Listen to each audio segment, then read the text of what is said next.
अस्सलामुअलैकुम guys, welcome back to another video of twins every. आज की वीडियो का टॉपिक है कि डीएनए सैंपल्स कैसे कलेक्ट किए जाएं। बहुत लोग जो हैं डीएनए सैंपल्स कलेक्ट करवाने के लिए किसी एक्सपर्ट को बुलाते हैं या फिर जो है किसी दोस्त यार को बुला लेते हैं कि लोगों की मिन्नतें करनी पड़ती है। तो आप ख़ुद भी आराम से डीएनए के सैंपल्स जमा कर सकते हैं और उसको कलेक्ट कर सकते हैं। कोई भी मुश्किल की बात नहीं है। जैसे अब मैंने एक अल्बाइनो ब्लैक आई स्प्लिट रेड आई पकड़ा हुआ है। डीएनए सैंपल्स जब आपने कलेक्ट करना है, 2 बंदे हों तो ज़्यादा बेहतर है। बर्ड के फैदर खोल के जो सेकेंडरी फैदर्स होते हैं ना, जो नीचे वाले फैदर्स होते हैं फ्लाइट फैदर्स, उसमें से आपने एक फैदर जैसे हमने अभी ये प्लग कर लिया है ऐसे प्लग कर लेना है। उसके बाद जो है शापर मिलते हैं, प्लास्टिक के बैग्स मिलते हैं, वहाँ जा सामने जैसे पड़ा है वहाँ आपने डाल देना है। अब देखें, दूसरा हमने सेकेंडरी फैदर को पकड़ा और एकदम खींच लिया।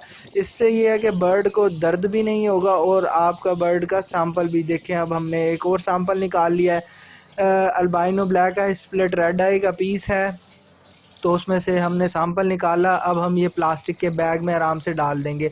ध्यान रहे कि सामने वाली जो ये टिप है जहाँ से बर्ड का फैदर अटैच होता है, वो टिप आपने बिल्कुल भी टच नहीं करनी। इसके साथ आपने फिर क्या लिख देना है, उस बर्ड का नेम लिख देना है जैसे इसमें लिखा हुआ है, और इसके अलावा उसका रिंग नंबर लिख देना है।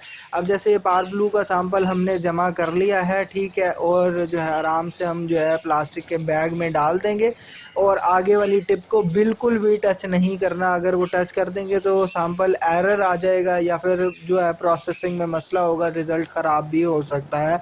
तो देखें, पार ब्लू को मैंने पकड़ा है, ठीक है, मेरे भाई जो है सैंपल कलेक्ट कर रहे हैं। तो आपने एक ही दम जो है ना बर्ड का जो सेकेंडरी फ्लाइट फैदर्स हैं उसको प्लग कर लेना है।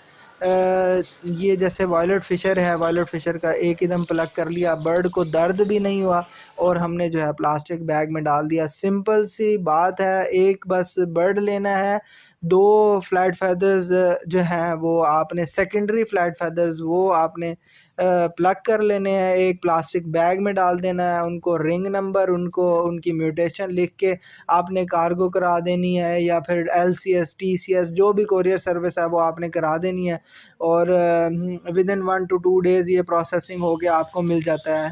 डीएनए कराने का एक फ़ायदा ये है कि अगर आप अपना सीज़न ज़ाया नहीं करना चाहते और आपके पास इतने पैसे हैं कि म्यूटेशन भी लगाई हुई है, तो आप अफ़ोर्ड कर सकते हैं, तो डीएनए की तरफ जाना चाहिए। मेरी यही सजेशन है। जो कॉलोनीज़ वाले हज़रात हैं वो अवॉइड कर सकते हैं, वो जो है कॉलोनी में लगा दें, जो पेयर एक दूसरे से बाउंड होगा वो ब्रीड कर जाएगा। लेकिन अगर म्यूटेशन में आना है तो डीएनए कराना ही बेहतर होता है। जज़ाकल्लाह। इसके साथ अपनी वीडियो ख़त्म करेंगे। अपना बहुत ज़्यादा ख़्याल रखिएगा। अल्लाह हाफ़िज़। अल्लाह आपका हामी नासिर हो।